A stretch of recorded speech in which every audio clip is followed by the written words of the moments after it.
एक बदनसीब लड़की की दर्द भरी कहानी। यह दर्द भरी कहानी है एक लड़की की, या फिर यूं कहूँ तो भी गलत ना होगा कि यह कहानी है एक बदनसीब लड़की की। वैसे इस दुनिया में लड़की होना ही जीवन को काफ़ी कठिन बना देता है, और जब आप दिखने में अच्छे ना हो, पढ़ाई लिखाई में भी अच्छे ना हो, तब सोचिए कठिनाई का लेवल क्या होता होगा। संध्या बचपन से ही पढ़ाई लिखाई में कमज़ोर थी। रंग उसका सांवला था, नाक नक्शा भी बाकी लड़कियों की तुलना में इतना खास न था। ऊपर से भगवान ने दांतों की बनावट भी टेढ़ी मेढ़ी दी थी। जब संध्या छोटी थी तो बचपन में स्कूल के बच्चे चिढ़ाते, बड़ी हुई तो गली मोहल्ले के लोग उसे देखकर मुँह फेर लिया करते। कोई भी उसका दोस्त बनने के लिए तैयार न था। उसके रिश्तेदार भी कुछ खास उसे भाव दिया ना करते। बस एक उसकी माँ ही थी जिसे उसके सूरत या लुक्स से कोई फ़र्क नहीं पड़ता। माँ संध्या से और संध्या माँ से बेहद प्यार करते। दुनिया भर की आलोचनाओं को सहने की शक्ति थी माँ संध्या के लिए। जब कोई उसे डफर बोल देता या जब कोई उसे बदसूरत बोल देता, जब संध्या को शादी के लिए देखने आए लोग उसे बिना पसंद किए लौट जाते, यहाँ तक कि जब खुद के पापा भी उसे मनहूस बोल देते, तब माँ ही थी जो उसे समझाती कि लोगों के बोलने से क्या होता है, तू तो मेरी प्यारी बेटी है। भगवान के किए इतने सारे अन्यायों के बावजूद संध्या जीना सीख गई थी। वह खुश रहना सीख गई थी। जो भी गिने चुने लोग उससे बातें करते, उन्हें चुटकुले सुनाकर हंसाया करती और खुद भी ठाके लगाकर हंसा करती। इसके अलावा एक और बहुत बड़ी खूबी थी संध्या की। उसे खाना बनाने में बहुत मज़ा आता था, और ना सिर्फ खाना बनाने में मज़ा आता था, उसका बनाया खाना खाकर लोगों को जो स्वाद आता था वह उनको तृप्त कर जाता था। यह उसमें अपने आप तो नहीं आया था। दुनिया के ठुकराए जाने के बाद उसने अपना सारा समय खाने की रेसिपीज़ की किताबें, रेडियो शोज और टीवी चैनल्स को समर्पित कर दिए थे। संध्या की तारीफ़ तो कोई भी नहीं करता, लेकिन उसके हाथों के बने खाने की तारीफ़ वह हर व्यक्ति करता जो उसे चखता। इस एक गुण की वजह से संध्या अपने आजू बाजू की औरतों में फेमस हो गई थी, क्योंकि जिसे भी खाना पकाना सीखना हो या कुछ नया पकवान बनाना सीखना हो तो वह संध्या के पास आती, और संध्या भी खुशी खुशी उन्हें सब सिखाती। उसके पास आने वाली औरतें अच्छा खाना बनाना सीख जाती, लेकिन लाख कोशिश करने के बाद भी संध्या के हाथों का वह जादू जो सबको तृप्त कर जाता वह कोई न सीख पाता। संध्या की ज़िंदगी इतनी उतार चढ़ावों के साथ कट रही थी। एक बार फिर से माँ बाप ने जी तोड़ कोशिश कर एक फैमिली को संध्या को देखने के लिए मना लिया था, और अगले दिन लड़का संध्या को देखने आने वाला था। संध्या को इस बात की खबर होने पर वह दुखी और गुस्सा हो गई थी कि बिना उससे पूछे पता नहीं क्यों माँ बाप लड़कों को बुला लेते थे और उसका मजाक बना देते थे।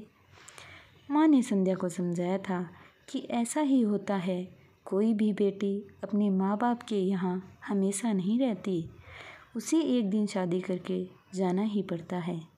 अगले दिन संध्या सुबह सुबह ही लड़के वालों के आने से पहले ही सज संवर कर कहीं निकल गई थी। उस दिन लड़के वाले घर आकर माँ बाप को बहुत खरी खोटी सुनाकर गए थे।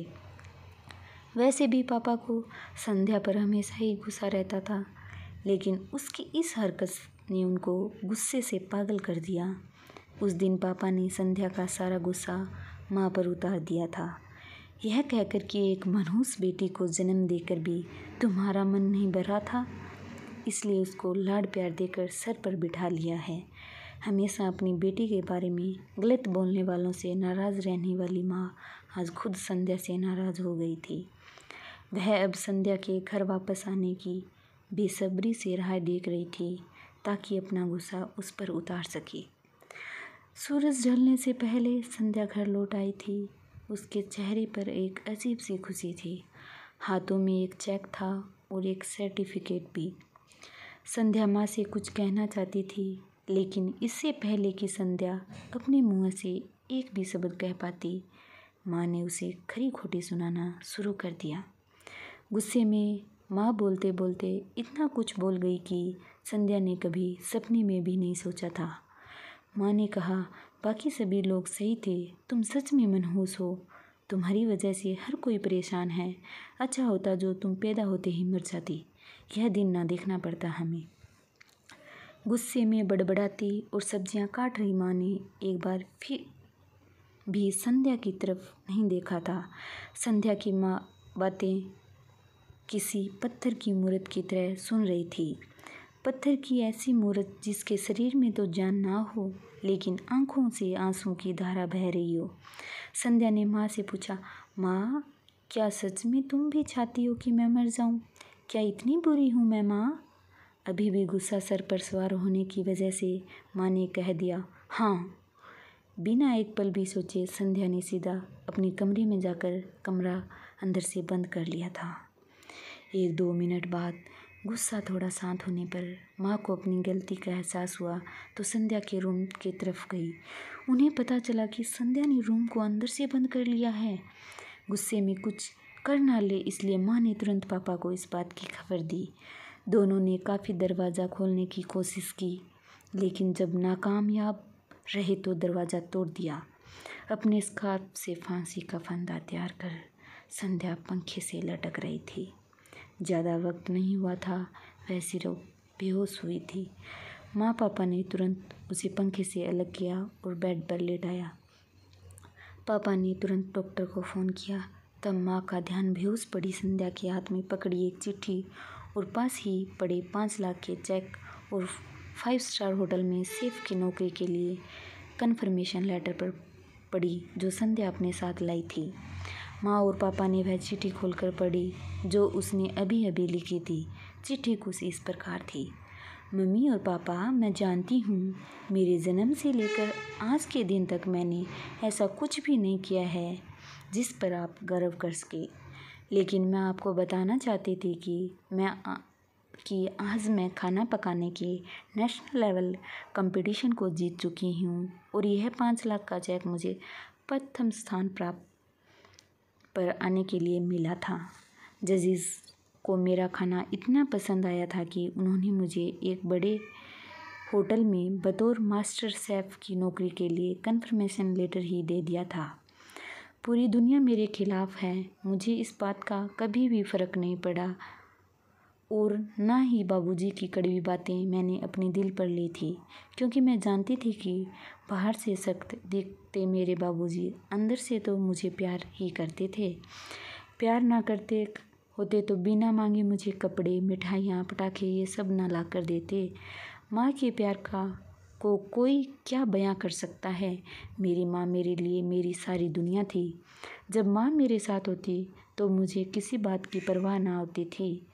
मेरी माँ मेरी थी, इसलिए मुझे किसी और की ज़रूरत ना थी।